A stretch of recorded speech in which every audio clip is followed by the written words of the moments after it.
guys, welcome back to Flying Wombat TV, the channel where it's all about making fun and creative styles of beer with science and biotechnology involved. And today, we're going to be talking about our baby over here, the SS Brewtech Half BBL Unitank.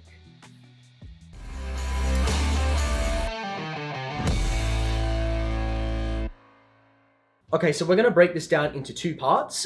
First part, we'll just talk about all the stuff that you kind of get with the tank as a base model off the shelf.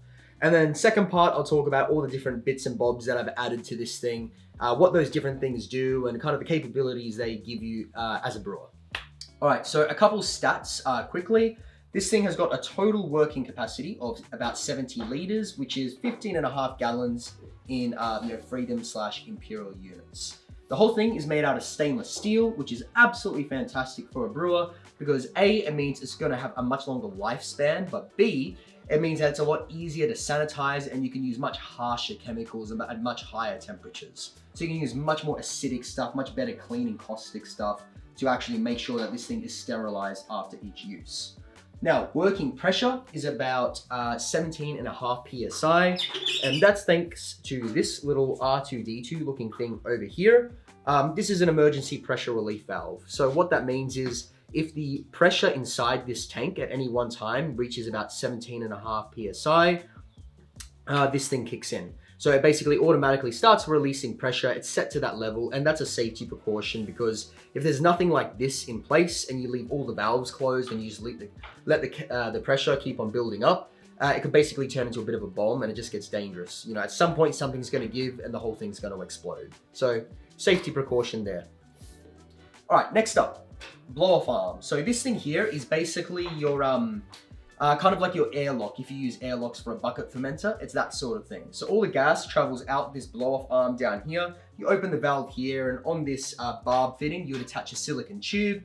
From that, you'd lead, have the line going down into like a glass vial or something filled with water or a sterile solution, something like that. So that as this thing's fermenting and bubbles are coming out, it'll bubble out into your airlock, your water lock down there. Over here, we have a couple of different TC connections going on. So first thing here, this is the thermo well. So this particular TC connection is basically just a platform to rest a temperature controller on it.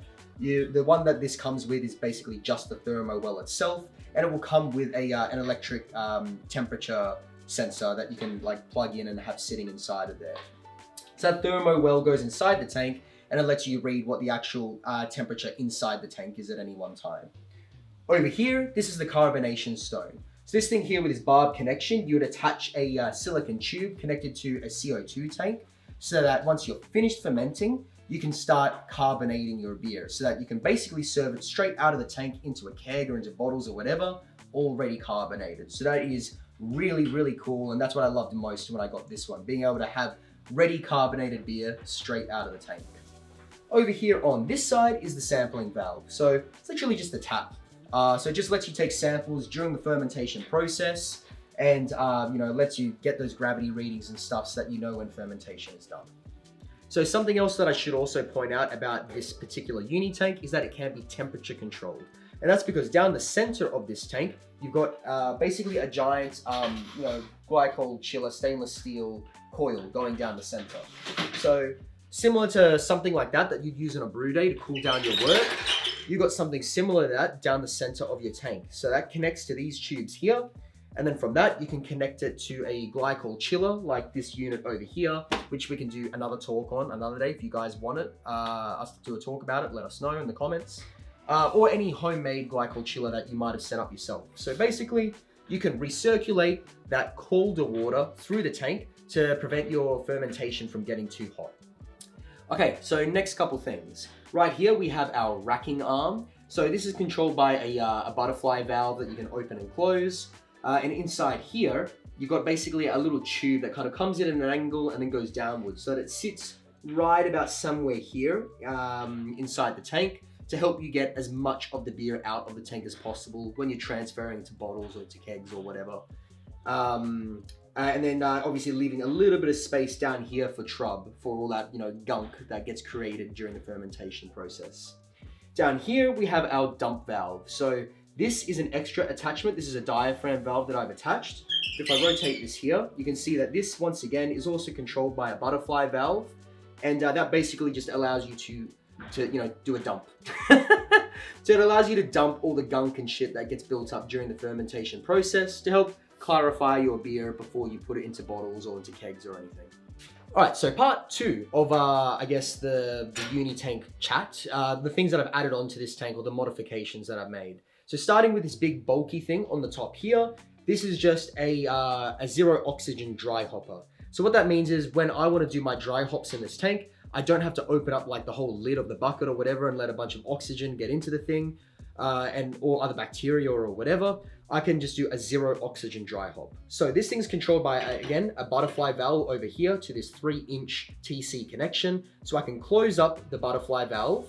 I can then release the pressure with this pressure release valve. I can open up this top lid here, add in all the dry hops, put the lid back on, close up the clamp, and then with this, gas port, I can basically just connect it to a gas line, pressure this thing up, do a CO2 purge to get rid of all the oxygen inside this thing.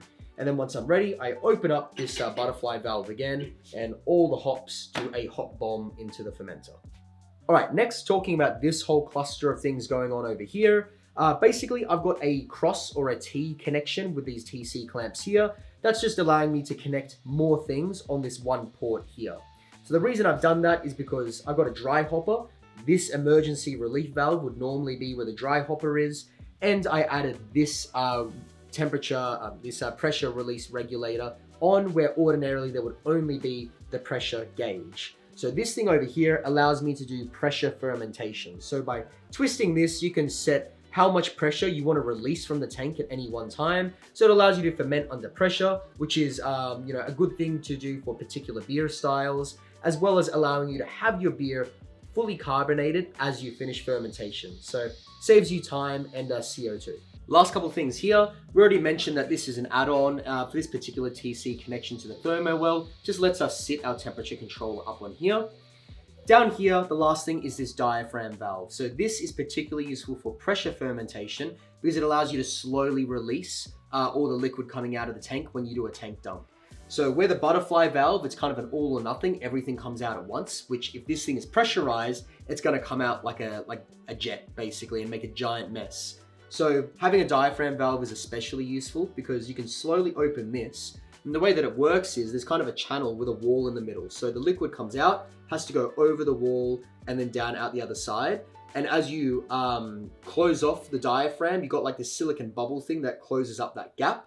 So you can slowly open up that gap so the liquid has to go up over the wall and out. And it just allows you to have a much more controlled, trub dump when you're clarifying your tank. Couple more quick things here. First is the legs. So out of the box, this thing comes with the height up to about here. We got leg extensions for 2 reasons. 1, because we added this stuff here. 2, because we just wanted this thing to stand up a little bit higher so that it was easier to work with and manage with the stuff up the top. Second thing is the sight glass. This thing doesn't come with a sight glass out of the box. I would recommend getting one if you're going to use one of these tanks because having it in this position here basically means that as we're doing a tank dump and we're getting rid of all the trub, we can see when the beer starts becoming clear, so we know that's when we need to stop doing the dump. If you didn't have a sight glass here, it'd be kind of impossible to know if the beer is clear or not because you can't see it. And lastly, these caster wheels over here, or caster wheels, however they're pronounced. You have the option when you buy this thing of either having wheels or having just, rubber stoppers. We opted to have wheels so that we could, move it around easier, especially if it's full and we had to move it for whatever reason. So I'd recommend wheels. So that's pretty much everything on the tank. It's just been a quick high level overview. If you guys do want to know more about any particular object or piece of equipment on this thing, we can do more detailed explanations on how all this stuff works and what kind of levels you should set them to, what pressures, what temperatures, how you should use particular things. We can do more detailed videos and all of that. As for all the specs on the tank itself, I will attach a link down below that kind of goes through all the stuff in much more detail, like, what size all of the ports are, what the clamps are, all that kind of stuff. As far as cost goes, from memory, this thing landed just like the base model without all the add-ons. was somewhere around $2,000 Aussie, I think, from memory. And then after all the modifications and stuff and all the things I added to it, it's probably around that 3K, you know, that $3,000 mark. It'd be a bit different if you're in the States and you're buying it from there, because SS Brewtech is obviously located in the USA, so you'd get it probably a lot cheaper than we could over here. If you're willing to spend the money, I'd highly recommend getting it. It really can allow you to step up your brewing game, because you've got, you know, stainless steel, you've got pressure fermentation, you've got controlled dumps and samples, you've got temperature control. It really does give you a lot more capability and gets you to that next step of kind of doing professional scale brewing. But again, it comes at a cost. So it's kind of up to you. You don't really need one of these. I really wanted one, so I got it. But look, thanks for watching, guys. As always, like and subscribe if you enjoyed this video and you enjoyed the other content on our channel. And if there are any topics you want us to do, please let us know in the comments, because we want to make content that you guys want to watch. So cheers all, and brew on.